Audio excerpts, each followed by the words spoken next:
오늘 오전 10시 30분쯤 신안군 팔금면 신안 1교 인근 해상에서 승객 130여 명을 태우고 흑산도를 출발해 목포로 향하던 220톤급 쾌속선이 인근 송전솔로 작업 중 늘어진 철선과 충돌했습니다. 이 사고로 인명피해는 없었지만 여객선 전자장치 등이 부서지고 목포항 도착 시간이 10여 분간 지연됐습니다. 해경은 인근에서 송전솔로 보수 공사를 진행하던 중 해수면에서 60m가량 높이를 유지하던 철선이 15m까지 늘어진 것으로 보고 한전과 시공업체 측을 상대로 정확한 사고 경위를 조사하고 있습니다. 지난달 신안군 해상에서 승객을 태우고 항해하던 여객선이 늘어진 공사용 철선과 충돌했습니다. MBC가 입수한 당시 CCTV 영상에는 아찔했던 순간이 그대로 담겨 있습니다. 김규희 기자가 단독 보도합니다. 130여 명의 승객을 태운 쾌속 여객선이 물살을 가르며 나아갑니다. 최고 시속 48km, 평소처럼 빠른 속도로 신안 안좌도와 팔금도 사이 교량 아래를 지나는 순간 갑자기 선체 기둥인 마스트가 분리됩니다. 부서진 기둥은 발사된 로켓처럼 수십 미터를 포물선을 그리며 날아가 바닷속으로 떨어집니다. 소리가 툭 나길래 툭 하고 충격이 있었거든요. 그래가지고 큰 게 뭐 걸렸다 생각하고 많이 놀랐죠. 레이더와 GPS에 안테나가 달려있던 여객선 기둥이 부러지면서 선내 모든 통신이 먹통이 됐습니다. 200여 미터를 회항한 여객선은 늘어진 철선과 부딪힌 걸 알았습니다. 섬과 섬을 연결하는 송전선로 공사 중 지름 1.8cm의 작업용 철선이 해수면 60m 높이에서 15m까지 처진 겁니다. 놀란 인근 섬 주민들도 인명피해가 없는 걸 확인한 뒤에야 가슴을 쓸어내렸습니다. 상판이 다 뜯겨져가지고 물속에 잠겨 있더라고요. 그래서 다행히 인사사고가 안 났으니까 괜찮지만 큰 사고 날 뻔했잖아요, 그게. 목포 흑산도 항로에는 일주일 이상 대체 여객선이 투입됐고 사고 쾌속선은 수리를 마친 뒤 다시 투입됐습니다. MBC 뉴스 김규희입니다.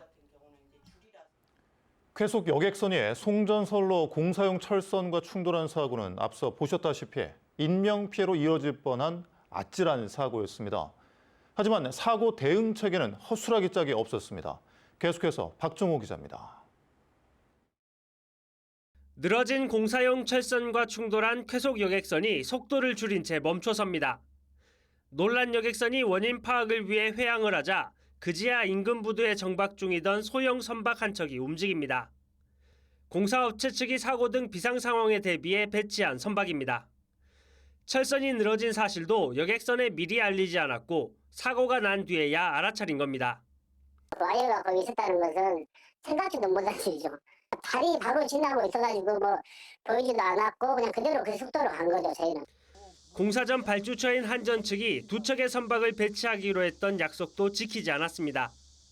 해상 감시 선박이 두 척을 동원해서 거기에서 자기들이 감시 별도로 하겠다고 돼 있었고 한전에서 그렇게 이야기했었지. 당일 운항 인력이 없어 한 척만 배치한 채 공사를 강행했습니다. 원래 신고가 2대 있었는데 그날 선박 한 분도 못 잡히라고. 뿐만 아닙니다. 여객선사 측에는 어떤 공사 정보도 없었습니다. 사고 소식도 통신 장비가 고장난 여객선의 선장이 목포 운항관리센터에 개인용 휴대전화로 알렸습니다. 공사업체는 발주처인 한전에만 보고하는 데 그쳤습니다. 사실 우리도 이제 이것을 배가 오는 걸 보고 조치를 더 확실히 했으면 좋았죠. 이제 그 부분이 좀 아쉽긴 한데. 하마터면 여객선 승객들의 인명피해로 이어질 뻔했던 아찔했던 충돌 사고. 한전 측과 시공업체는 뒤늦게 안전대책을 세우겠다며 부산을 떨고 있습니다. MBC 뉴스 박종호입니다. 여객선과 공사용 철선이 충돌한 사고의 문제점을 짚어보는 기획보도 이어갑니다. 해당 현장은 공기관인 한전 측이 발주한 공사인데 사고의 이면을 들여다보면 안전 불감증에 심각하다는 지적을 낳고 있습니다. 김규희 기자입니다. 사고가 난 신안군 팔금도와 안좌도 사이 해역을 다니는 여객선 현황입니다. 오전 7시 무렵부터 오후 7시 때까지 6척의 여객선이 하루 12차례 왕복 운항하고 있고 여객 수요가 많은 기간에는 더욱 늘어납니다. 당일 공사를 시작한 건 오전 7시쯤. 공사 사실을 전혀 몰랐던 여객선들은 평소처럼 운항했고 사고로 이어졌습니다. 한전은 해경과 해수청에 작업 계획을 밝혔습니다. 하지만 정작 여객선 안전을 담당하는 운항관리센터와 당사자 선사에는 통보하지 않았습니다. 의무 사항이 아니라는 겁니다. 한전 측은 나아가 바다횡단공사가 10년 만이라며 여객선 운항을 관할하는 운항관리센터의 존재조차 몰랐다고 밝혔습니다. 근데 사실 우리는 운항센터가 있는지 인지를 못하고 있죠. 그러면서 사고를 예견할 수 없었다고 변명하고 있습니다. 이럴 일이 있을 거라고 예견을 했으면 어떤 사고가 나겠습니까? 다 피하죠. 근데 이것도 이제 예기치 못한 그런 부분이 있었고. 과연 그럴까? 5년 전 목포항 앞바다. 바다를 건너는 해상 케이블카 공사 중 처진 지름 30mm 철선이 승객들을 태운 400톤급 여객선 레이더에 걸려 운항이 1시간 이상 중단됐습니다.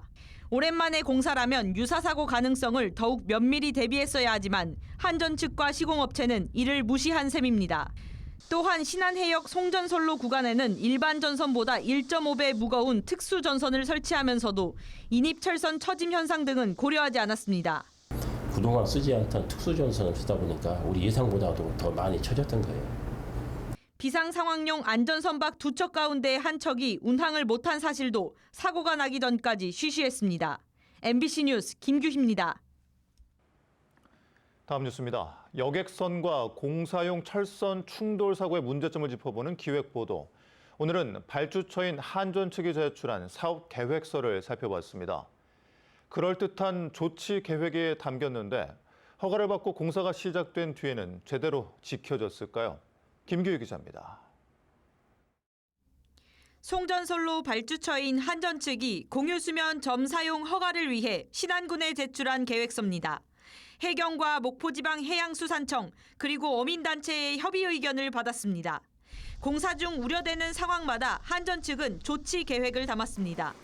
이 가운데 여객선 운항 관련 부분, 통과 선박들의 운항에 지장을 줄 수도 있을 것으로 보인다는 의견에 기존 전선 높이를 최하 29m 이상으로 설계했다고 밝혔습니다. 하지만 사고는 전선이 아닌 14가닥의 전선을 차례로 당기던 인입철선, 이른바 메신저 와이어에서 발생했습니다. 작업 전에 일정을 조율하고 여객선과도 비상 연락망을 공유하고 여객선 운항 시 통신 채널을 유지하는 조치를 취하겠다고 답했습니다. 공사용 철선이 쳐져 충돌할 당시 여객선과 비상 연락망 그리고 통신 채널은 유지됐을까? 사고 여객 선사 측은 황당하다는 반응입니다. 그런 것도 없고 연락도 없었고요. 뭐 그 작업하는지도 몰랐고 저희들은 아무 공 받지는 못했어요. 그쪽에서 아예 그냥 자기들이 나름대로 그냥 생각해가지고 그걸 설치한 거예요. 한전 측이 그나마 해경과 목포해양수산청에 보냈다는 공사 계획서도 월별 계획서 수준. 여객선 항로에서 이뤄지는 일별 작업 상황은 전혀 공유되지 않았습니다. 사실 저희들이 이제 작업 계획만 제출하게 돼 있지 날마다 그 작업 내용을 관리 루브가 있는 건 아니었거든요. 허가를 위해 제출했던 계획조차 지키지 않은 한전 측과 시공업체. 말뿐인 계획 아니었냐는 비판에도 할 말이 없게 됐습니다. MBC 뉴스 김규희입니다.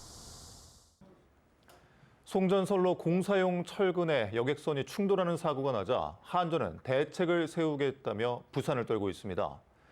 선로 설치 방식도 바꾸고 의무가 아니라던 공사 일정도 이제서야 운항관리센터를 통해 여객선사에 공유하겠다고 밝혔습니다. 김규희 기자입니다. 신안군 안좌도와 팔금도 사이 공사 중인 송전선로 길이는 900m입니다. 한전은 사고가 나자 일반 전선보다 1.5배 무거운 특수 전선을 끌어당기는 철선이 처지지 않도록 공법을 바꿨습니다. 공법을 좀 바꿨습니다. 공법을 바꿔서 이 처짐이 덜 처지게 시간은 더 걸리지만 쉽게 바꿀 수 있는 공법이었는데 공사 시간을 단축시키려고 상대적으로 사고 위험이 높은 방식을 택했던 셈입니다. 공사 구간 양쪽의 비상 상황에 대비해 안전관리 선박을 배치해 작업을 할 경우 항로를 지나는 선박에 수신호를 하겠다고 밝혔습니다. 매일 공사 상황을 알리는 것이 의무 사항이 아니라던 한전은 이제서야 운항관리센터 등을 통해 여객 선사들과 공유하겠다고 밝혔습니다. 저희도 이제 매일 VTS에 우리 작업 계획을 알려주고 해양교통안전공단에도 저희들이 매일 작업 전 우리 작업 내용을 알려주고 작업이 끝나면 또 작업이 끝났다고 지금 통지를 좀 해줄 계획입니다. 다른 기관이나 민간 업체들까지 오래전부터 여객선과 선박이 항해하는 항로의 특이 상황을 사전에 공유하고 있는데 공기관인 한전은 사고가 나서야 따라가고 있습니다. 필히 공사에 대한 개요라든가 거기 케이블을 이제 연결하는 작업 시간 또 그리고 거기 이제 안전 운항에 관한 여러 가지 정보를 사전에 연락을 해줘야 됩니다. 여객선사 정보 공유 등을 놓고 손발이 맞지 않던 목포지방해양수산청과 신안군, 해경 등 유관 기관들과도 부랴부랴 재발 방지 대책을 논의했습니다. MBC 뉴스 김규희입니다. 지난달 신안해상에서 송전선로 공사 중 늘어진 철선에 여객선이 부딪혀 선체 일부가 파손된 사고와 관련해 해경이 시공업체 관계자를 안전조치 의무 위반 혐의로 입건했습니다.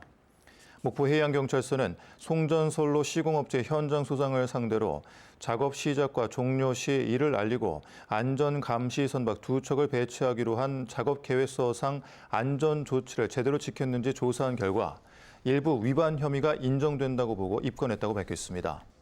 해경은 이번 공사를 발주한 한전 측도 조사해 조만간 입건 여부를 결정할 예정입니다.